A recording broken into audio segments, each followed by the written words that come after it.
Hello friends, आपका स्वागत है हमारे यूट्यूब चैनल इन्फो जी पर। और आज हम बात करेंगे दिल्ली पुलिस कांस्टेबल भर्ती 2020 की। इससे रिलेटेड सभी जरूरी बातें आज इस वीडियो में हम डिस्कस करेंगे। फ्रेंड्स, ये वैकेंसी ऑल इंडिया लेवल की है, तो इसमें बहुत ही हाई कंपटीशन होने वाला है। यानी कि भले ही ये दिल्ली पुलिस हो, लेकिन ये सेंट्रल गवर्नमेंट की वैकेंसी है, क्योंकि दिल्ली पुलिस होम मिनिस्ट्री के अंडर में आती है। तो सबसे पहले जान लेते हैं जितनी भी इंपॉर्टेंट डेट्स यानी कि जरूरी तारीखें हैं इस भर्ती से रिलेटेड। ठीक है, तो दोस्तों ये फॉर्म भरने शुरू हो चुके हैं 1 अगस्त 2020 से। ये ऑलरेडी चल रहे हैं और एसएससी की वेबसाइट पर आप इनको ऑनलाइन भर सकते हैं। और फॉर्म भरने की जो लास्ट डेट है फ्रेंड्स, वो है 7 सितंबर 2020, यानी कि 7 सितंबर 2020 तक आप ये फॉर्म भर सकते हैं। और इसमें फीस भी ऑनलाइन जमा होगी, जिसको भरने की लास्ट डेट 9 सितंबर 2020 है। और आप फीस ऑफलाइन भी जमा करा सकते हैं, जो बैंक से चालान के थ्रू जमा होगी। तो चालान जनरेट करने की लास्ट डेट है 11 सितंबर 2020 और उसी चालान के थ्रू फीस भरने की लास्ट डेट है 14 सितंबर 2020। और सबसे इंपॉर्टेंट एग्जाम की जो डेट है वो 27 नवंबर 2020 है और ये एग्जाम 14 दिसंबर 2020 तक चलेगा। यानी कि पहले ऑनलाइन एग्जाम, उसके बाद फिजिकल और उसके बाद मेडिकल टेस्ट। फ्रेंड्स, अब बात करते हैं वैकेंसी कितनी है। जी हाँ, वैकेंसी टोटल वैकेंसी 5,846 हैं, जिसमें मेल कैंडिडेट के लिए 3,902 हैं और फीमेल कैंडिडेट्स के लिए 1,944 वैकेंसीज हैं। तो टोटल 5,846 वैकेंसी हैं। वैकेंसी की कोई कमी नहीं है। फ्रेंड्स, अब आते हैं एलिजिबिलिटी क्राइटेरिया पर, यानी कि कौन इस भर्ती में अप्लाई कर सकते हैं। तो फ्रेंड्स, सारे 12th पास यानी कि 10+2 जिन्होंने भी किया हुआ है, वो सभी लोग इस दिल्ली पुलिस कांस्टेबल भर्ती में अप्लाई कर सकते हैं। लेकिन शर्त यह है कि 7 सितंबर यानी कि जिस दिन लास्ट डेट है फॉर्म भरने की, उस दिन तक 12th का रिजल्ट आया हुआ होना चाहिए। अगर रिजल्ट नहीं आया है तो आपका फॉर्म रिजेक्ट हो जाएगा। दूसरा, मेल कैंडिडेट्स के लिए एक मैंडेटरी कंडीशन भी है कि उनको ड्राइविंग लाइसेंस होना कंपलसरी है, यानी कि मोटरसाइकिल या कार, जिसको एलएमवी यानी लाइट मोटर व्हीकल लाइसेंस बोलते हैं, वो कंपलसरी है। लेकिन आपको ये अभी नहीं दिखाना है। अगर किसी का नहीं भी बना है तो उसके पास बहुत टाइम है, वो बनवा सकते हैं, क्योंकि ये फिजिकल टेस्ट के टाइम पे दिखाना होगा। और जो कि फिजिकल टेस्ट जो है वो नेक्स्ट ईयर में ही होने वाला है, क्योंकि नवंबर में तो ऑनलाइन एग्जाम ही है। उसके बाद बात करते हैं दोस्तों की एज लिमिट क्या है। तो एज लिमिट जो जनरल कैटेगरी है उनके लिए 18 से 25 साल की एज लिमिट है, यानी कि जो स्टूडेंट्स 18 साल के हैं और 25 साल तक की एज के हैं, वो ये अप्लाई कर सकते हैं। और इसको दूसरे शब्दों में कहा जाए तो 2 जुलाई 1995 से पहले का जन्म नहीं होना चाहिए और 1 जुलाई 2002 के बाद का जन्म नहीं होना चाहिए। यानी कि इस पीरियड के बीच में जिनका जन्म हुआ है वही लोग इसको अप्लाई कर सकते हैं। उसके अलावा जो ओबीसी कैंडिडेट्स हैं उनको 3 साल की छूट मिलेगी, यानी कि वो 28 साल तक की एज तक के हैं तो वो अप्लाई कर सकते हैं। उसी हिसाब से SC ST जो कोटा है उनको 5 साल की छूट मिलेगी, यानी कि वो 18 से 30 साल की उम्र तक के जो कैंडिडेट हैं वो भी इसको अप्लाई कर सकते हैं। उसके अलावा कुछ स्पोर्ट्स पर्सन का कोटा भी है, जिसमें 3 से 5 साल तक की छूट है। वो जब आप फॉर्म भरेंगे, फॉर्म पढ़ेंगे डिटेल में, तो पता लगेगा। अब दोस्तों फीस की बात करते हैं। तो फीस इसके लिए मात्र 100 रुपए ही है, जो सिर्फ जनरल और ओबीसी कैटेगरी को देना है। फीमेल कैंडिडेट, SC ST और एक्स सर्विसमैन के कैंडिडेट्स जो हैं उनको कोई फीस नहीं देनी है। अब बात करते हैं फ्रेंड्स एग्जाम स्कीम की, कि एग्जाम क्या होगा।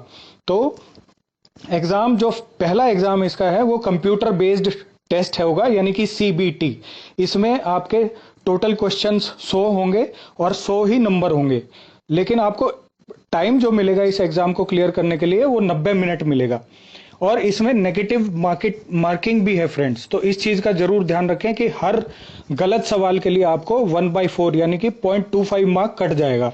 यानी कि आपके जब टोटल 4 सवाल गलत होंगे तो आपका 1 नंबर कट जाएगा। तो पूरा ध्यान से आपको यह एग्जाम देना होगा। तुक्के से नहीं दे सकते कि कुछ भी लगाया ठीक है। उसके बाद दोस्तों अगर रिटन टेस्ट में पास हो जाते हैं तो फिर फिजिकल टेस्ट के लिए बुलाया जाएगा, और उसमें क्लियर हो जाते हैं तो फिर मेडिकल टेस्ट के लिए बुलाया जाएगा। अब बात करते हैं फ्रेंड्स एग्जाम सिलेबस की। तो एग्जाम्स इसमें जो कंप्यूटर बेस्ड जो टेस्ट होगा उसके लिए 4 मेन सब्जेक्ट हैं। जीके एंड करंट अफेयर्स जो सबसे बड़ा एग्जाम है वो 50 नंबर का होगा। मैथमेटिक्स जो है वो 15 नंबर का होगा। रीजनिंग जो है वो 25 नंबर का होगा। और एक नया एडिशन हुआ है कंप्यूटर, जो कि 10 नंबर का होगा। तो टोटल ये 100 नंबर होंगे और 100 ही क्वेश्चन होंगे। हर एक क्वेश्चन 1 नंबर का होगा, जिसके लिए आपको 90 मिनट मिलेंगे, यानी कि 1 मिनट से भी कम समय में आपको हर क्वेश्चन कंप्लीट करना होगा। अब बात करते हैं दोस्तों फिजिकल टेस्ट की, यानी कि जो कैंडिडेट रिटन एग्जाम में पास हो जाते हैं, जो सीबीटी में क्लियर हो जाते हैं, उनको फिर फिजिकल टेस्ट के लिए बुलाया जाएगा। तो इसके लिए भी कुछ क्राइटेरिया है। पहले बात कर लेते हैं मेल कैंडिडेट्स की। तो मेल जो 30 साल तक के एज के हैं, उनको 1600 मीटर की रेस 6 मिनट में करनी होगी, लॉन्ग जंप 14 फीट की और हाई जंप 3 फीट 9 इंच की। और हाइट उनकी कम से कम 170 सेंटीमीटर होना चाहिए। इसमें कुछ रिबेट्स भी हैं, जैसे 5 सेंटीमीटर की रिबेट उन कैंडिडेट्स को मिलेगी जो हिली एरिया यानी कि पहाड़ी क्षेत्र से बिलोंग करते हैं, जैसे कुमाऊं, गढ़वाल आदि। और कुछ ऐसी कैंडिडेट्स भी हैं जिनके पेरेंट्स ऑलरेडी दिल्ली पुलिस में हैं या रिटायर हो चुके हैं, उनके बच्चे अगर ये एग्जाम दे रहे हैं तो उनको भी 5 सेंटीमीटर की छूट मिलेगी। और जो SC ST कैंडिडेट है उनको भी 5 सेंटीमीटर की छूट मिलेगी। और अगला है छाती। छाती का साइज जो है 81 सेंटीमीटर होना चाहिए और फुलाने के बाद ये 4 सेंटीमीटर बढ़ना चाहिए। अब बात करते हैं दोस्तों physical test for female candidates की। तो जो 30 साल तक के फीमेल्स हैं उनके लिए रेस जो है 1600 मीटर जो कवर करनी है वो 8 मिनट का समय दिया जाएगा। लॉन्ग जंप 10 फीट की होगी, हाई जंप 3 फीट की होगी। हाइट फीमेल कैंडिडेट्स की मिनिमम हाइट 157 सेंटीमीटर होना चाहिए। इसमें जो पहाड़ी क्षेत्र से बिलोंग करते हैं कैंडिडेट, उनको 2 सेंटीमीटर की छूट मिलेगी। और जो SC ST कोटा से बिलोंग करते हैं कैंडिडेट्स, उनको भी 2 सेंटीमीटर की छूट मिलेगी। जिन कैंडिडेट्स के पेरेंट्स दिल्ली पुलिस में हैं, रिटायर हो चुके हैं या अभी भी हैं, उन कैंडिडेट्स को 5 सेंटीमीटर की छूट मिलेगी हाइट में। इस एज से अलावा मेल में भी फीमेल में भी 30 साल से ऊपर के जो कैंडिडेट्स होंगे उनको कुछ और छूट मिलेगी। अब बात करते हैं दोस्तों फॉर्म कहां सबमिट होगा। तो जैसा कि मैंने पहले बताया, फॉर्म ऑलरेडी सबमिट हो रहे हैं, ऑनलाइन सबमिट हो रहे हैं SSC की वेबसाइट पर, यानी कि ssc.nic.in। तो इस वेबसाइट पर फॉर्म करने के 2 चरण हैं, यानी 2 स्टेप्स हैं। पहला पार्ट है 1 टाइम रजिस्ट्रेशन आपको करना होगा। तो आप पहले SSC की वेबसाइट खोलेंगे और अपना रजिस्ट्रेशन करेंगे। इसमें मोबाइल नंबर और ईमेल आपका चाहिए होगा। तो मोबाइल नंबर ऐसा ही लीजिए जो आप इस्तेमाल करते हो, और ईमेल भी ऐसा लीजिए जो आपका अपना हो। कुछ स्टूडेंट्स या कुछ कैंडिडेट जो साइबर कैफे में जाके अप्लाई करते हैं, वो साइबर कैफे वाले का ईमेल नहीं लें। अगर साइबर कैफे वाले का ईमेल ले लिया तो गड़बड़ हो जाएगी। तो अपना ही ईमेल आईडी दें और आधार कार्ड भी अपना दें, ठीक है। अगर आधार कार्ड आपके पास नहीं है तो कोई दूसरी आईडी दे सकते हैं। और दोस्तों इसके लिए एक फ्रेश फोटो भी अपलोड करना होगा। दूसरा, एक फोटो के लिए एक कंडीशन है कि आपकी फोटो के नीचे डेट भी प्रिंटेड होनी चाहिए, डेट मेंशन होनी चाहिए उसके ऊपर। यानी बिना डेट वाली फोटो अगर आपने अपलोड की तो आपका फॉर्म रिजेक्ट हो सकता है। रजिस्ट्रेशन के बाद, 1 टाइम रजिस्ट्रेशन के बाद दोस्तों सेकंड पार्ट होगा जिसमें आपका फॉर्म सबमिट किया जाएगा। तो दोस्तों ये थी मेन जानकारी इसके बारे में। उसके अलावा जो इसकी तैयारी के लिए कुछ बुक्स, इंपॉर्टेंट बुक्स हैं जो अमेजन पे उपलब्ध हैं, उसका मैं लिंक आपको नीचे दे दूंगा।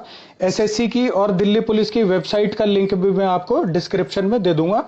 इससे आपको मदद मिलेगी। डायरेक्ट उस लिंक पर जाकर आप रजिस्ट्रेशन कर सकते हैं। और इस एग्जाम की तैयारी के लिए भी आप जो कॉम्पिटिटिव बुक्स हैं वो भी आप अमेजन पे जाके परचेज कर सकते हैं। थैंक यू दोस्तों। तो आप हमारे चैनल पे अगर नए हैं तो इसको सब्सक्राइब जरूर कीजिए, और अगर आपको ये वीडियो अच्छी लगी हो तो इसको लाइक एंड शेयर भी जरूर कीजिए। और दोस्तों आप बेल आइकन भी जरूर दबाइए ताकि हमारे जो अगले इस तरह के इंफॉर्मेटिव वीडियोस हैं उनकी नोटिफिकेशन आपको जरूर मिले। Thank you.